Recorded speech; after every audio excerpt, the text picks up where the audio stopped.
Welcome to TellTronic.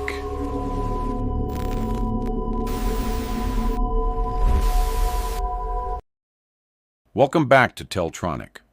Tonight's story begins in a place most people would never think about twice.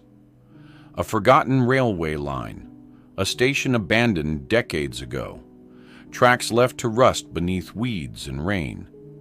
The sort of place that slowly disappears from maps, memories, and conversation.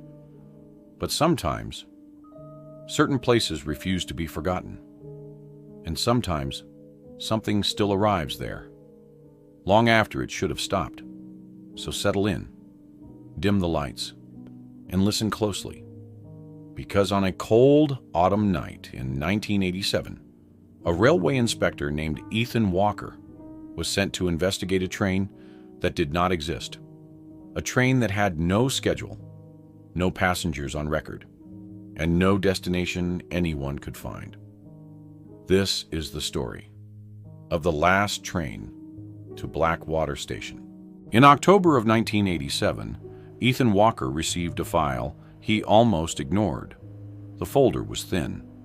Only a handful of witness statements rested inside. Nothing unusual about that. Most complaints sent to the regional railway office were simple misunderstandings. People saw lights, heard noises, mistook maintenance crews for trespassers. The reports usually found their way into storage within a week. This one should have done the same. Yet something about it lingered. Perhaps it was the consistency. Every witness described the same thing: a train, appearing shortly after midnight, traveling along the abandoned Blackwater line, a railway branch that had officially closed in 1958. The tracks were no longer connected to the active network. Several bridges had been dismantled decades earlier. Entire sections of rail had been removed. A train physically could not travel there. And yet the reports continued. One farmer claimed he saw glowing carriage windows moving through the fog. Another reported hearing a whistle echo across the valley at exactly 12:14 in the morning. A retired station master insisted he watched passengers standing inside illuminated cars. None moved, none waved. They simply stared forward, as though waiting for something or someone. Ethan closed the folder. The logical explanation was obvious. Rumors spread. People influenced one another. Small communities often developed local legends, especially around abandoned places. Still, someone needed to put an end to the stories. So 2 days later, Ethan drove toward Blackwater. The station sat nearly 60 miles from the nearest town. By the time he arrived, clouds had gathered overhead, gray and heavy. The landscape felt isolated. The road narrowed, trees crowded closer. Eventually, the old station appeared between them, and Ethan understood why locals avoided it. Blackwater Station looked frozen in time. The platform sagged beneath decades of weather. Broken windows stared outward like empty eyes. A faded station sign still hung crookedly above the entrance. The paint had almost completely vanished. Only a few letters remained visible. Black W. The rest had been claimed by age. Ethan parked nearby, stepped from his vehicle, and listened. The valley was silent. No birds, no wind. Nothing. Only the distant creak of old wood. Waiting, Ethan spent the remainder of the afternoon examining the station grounds. The closer he looked, the stranger the place became. At first glance, Blackwater appeared exactly as it should have after nearly 30 years of abandonment. The roof sagged in several places. Vines crawled across the brick walls. The wooden platform had warped and split beneath countless winters. Yet there were details that didn't fit. The weeds growing between the tracks had been disturbed. Not recently, but repeatedly. as though something heavy passed through them on a regular basis. Ethan crouched beside the rails. Rust coated the steel from end to end. That was expected. What wasn't expected was the thin polished strip running along the top, a narrow line where metal gleamed through the rust. It looked almost as if train wheels had been passing over it. He frowned. That wasn't possible. The line had been disconnected from the railway network decades ago. Several miles of track were completely missing. Nothing could travel here. He stood and continued his inspection. Near the far end of the platform, he found something else. Footprints. Not many, only a handful. The prints appeared old, but not ancient. Somebody had been visiting Blackwater Station. The discovery didn't surprise him. Local teenagers probably wandered out here occasionally. Urban explorers, curious hikers. The explanation was ordinary. Yet the feeling in his stomach remained.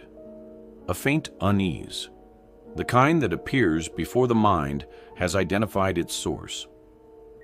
As evening approached, Ethan entered the station building itself. The waiting room was coated in dust. Broken benches lined the walls. A rusted ticket window stood in one corner. Behind it hung a clock, frozen at 12:14. Ethan noticed immediately.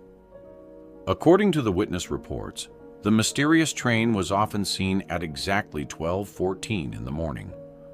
Coincidence, he thought. Nothing more. Still, he found himself staring at the motionless hands longer than necessary. The air inside felt unusually cold. He moved into the station master's office. Old filing cabinets sat against one wall. Most were empty.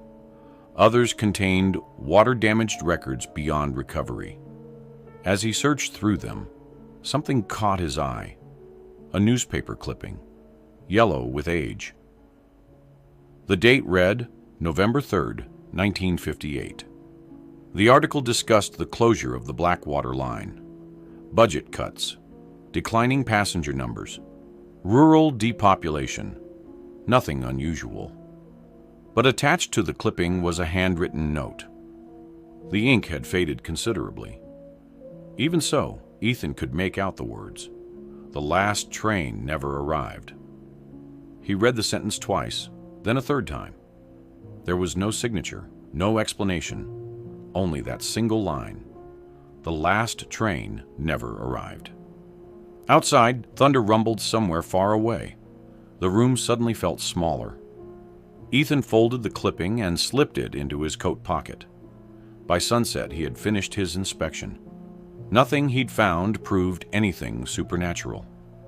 Disturbed weeds, old footprints, an odd newspaper clipping. Interesting, perhaps, but hardly evidence. He decided to spend the night. If someone was creating the train sightings as a prank, they would likely appear after dark. And if no train arrived, the mystery would solve itself. Simple. At least that was what Ethan believed.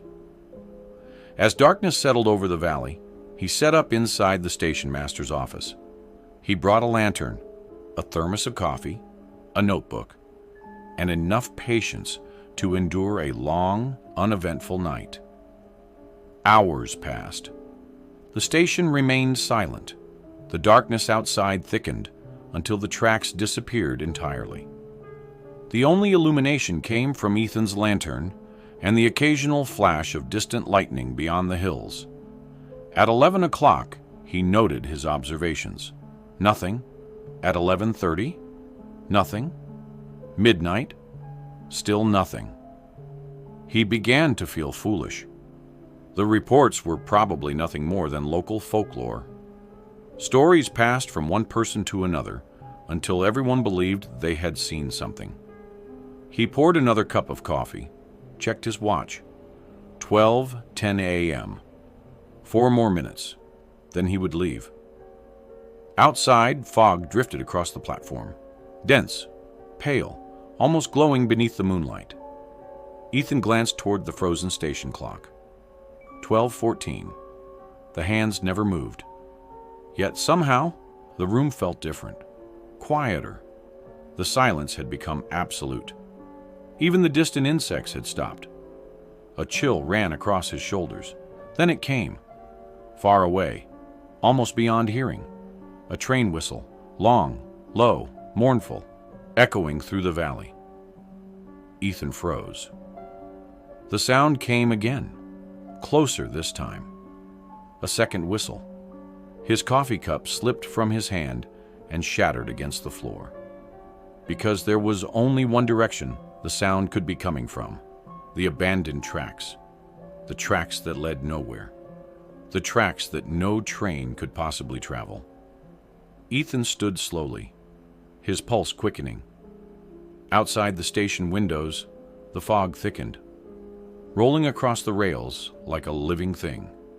And somewhere within that wall of white, a light appeared, a single golden light, moving steadily toward Blackwater Station. For several seconds, Ethan simply stared. The light was real. There was no question about that. It wasn't a reflection. It wasn't lightning. It wasn't a vehicle. The glow moved smoothly through the fog, following the path of the abandoned railway line. And it was getting closer, very slowly, very steadily, like something arriving exactly on schedule.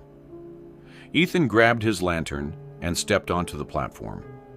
The cold struck him immediately. The temperature had dropped dramatically. His breath appeared in pale clouds. The fog swallowed most of the station, reducing visibility to only a few yards. Yet the approaching light continued to grow. Another whistle echoed across the valley, this one louder, nearer, and beneath it, Ethan heard something else, the faint metallic rhythm of wheels on tracks. Click, click, click, click. A sound that should not have existed. His rational mind searched desperately for explanations. Some kind of maintenance vehicle, a hidden rail car, a practical joke. But each possibility collapsed the moment he considered the condition of the line. Nothing could travel these rails. Nothing. Yet something was. The light emerged from the fog, and Ethan felt his stomach drop. A locomotive, black, ancient. Its metal body gleamed beneath moonlight.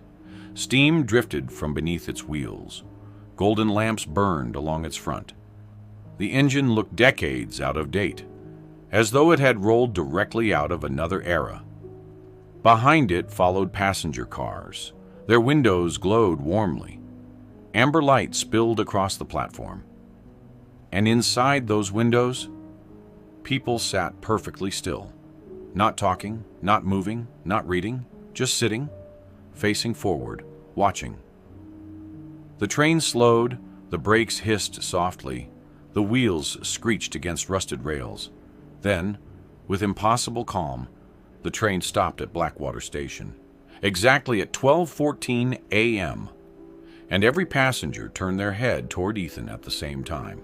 Ethan stood frozen on the platform. Every face inside the train was pale, calm, and unblinking. Men and women of different ages. Children, elderly people. Some dressed in fashions from the 1940s and 1950s. Others looked even older. Yet all of them stared directly at him. Not with anger, not with fear, with recognition, as though they had been expecting him. The locomotive released a soft hiss of steam. Then a door opened. A conductor stepped down onto the platform. He was tall and thin, dressed in a dark uniform that appeared decades out of date. A brass badge gleamed on his cap. The conductor's expression remained calm, almost sympathetic. "You're late," he said. Ethan felt his throat tighten. "I think you've mistaken me for someone else." The conductor shook his head. "No, we rarely make that mistake." Another whistle echoed across the valley. The conductor extended a hand. "The train leaves at 12:14. It already arrived at 12:14. It always does." Ethan looked toward the passengers. None had moved, none had blinked. Yet he couldn't shake the feeling that they were waiting for his decision. "Where does it go?" Ethan asked. The conductor smiled faintly. "Where it needs to." Then he stepped aside, inviting Ethan aboard. Every instinct told Ethan to leave, to return to his car, to drive away. Yet curiosity proved stronger. Slowly, he climbed aboard. The interior looked impossible. Polished wood, brass fixtures, velvet seats. Everything appeared perfectly maintained despite the train's age. The door closed behind him. A bell rang somewhere ahead. Then the locomotive began to move. Slowly at first, then faster. Ethan sat near a window. Outside, Blackwater Station disappeared into thick fog. The countryside vanished soon after. Then something strange happened. The landscape beyond the glass no longer resembled any place Ethan recognized. Fields stretched endlessly beneath a silver sky. Distant towns flickered like memories. Mountains appeared and vanished within seconds. Time itself seemed unstable, as if the train wasn't traveling through geography, but through something else. Across from him sat a man in an old wool coat. He looked about 60. His eyes were tired. "You shouldn't stay too long," the man said. Ethan stared. "You can see me?" The man chuckled softly. "Of course. What is this place?" The man's expression darkened. "A place between arrivals." The passenger introduced himself as Harold. He claimed he boarded the train in 1963. At first, Ethan assumed he was joking. Then Harold explained. He had missed a train one winter night. Waited alone on a platform. He heard a whistle, saw lights, boarded, and never truly left. "The train doesn't carry people," Harold said quietly. "It carries moments." Ethan frowned. "What does that mean?"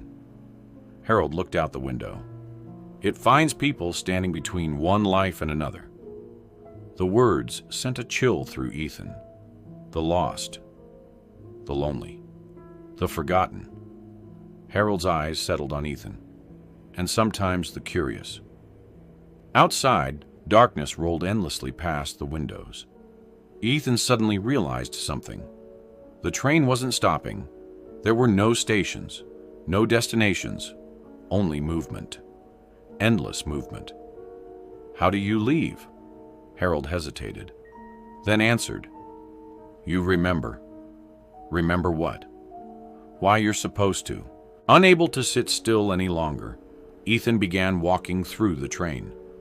Carriage after carriage stretched before him, each filled with silent passengers, each illuminated by warm golden light. Eventually, he reached the final carriage. Unlike the others, it contained only one passenger, a young girl, perhaps 10 years old. She sat beside a window watching the darkness outside. Long black hair framed her pale face. Ethan approached cautiously. "Are you alone?" The girl nodded. "Have been for a very long time." Something about her voice sounded older than her appearance. "What are you waiting for?" She looked at him. For the first time, sadness appeared in her eyes. "My mother." The answer struck Ethan harder than expected. "She never came?" The girl shook her head. "No." Silence settled between them. Then she leaned closer. "You still have time." Ethan frowned. "Time for what?" "To leave." Before he could ask another question, the lights flickered. The girl glanced toward the front of the train. Fear crossed her face. "The conductor knows." "Knows what?" "That you're starting to remember." A whistle screamed through the darkness. Long, low, mournful. The train began slowing. For the first time since Ethan boarded, it was stopping. He hurried toward the front carriage. Passengers watched him pass. Some smiled sadly. Others lowered their heads, as though they already knew what would happen. The conductor waited near the exit. "You remembered," he said. Ethan nodded slowly. And he had.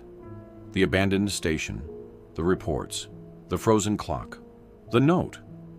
The train wasn't choosing random people.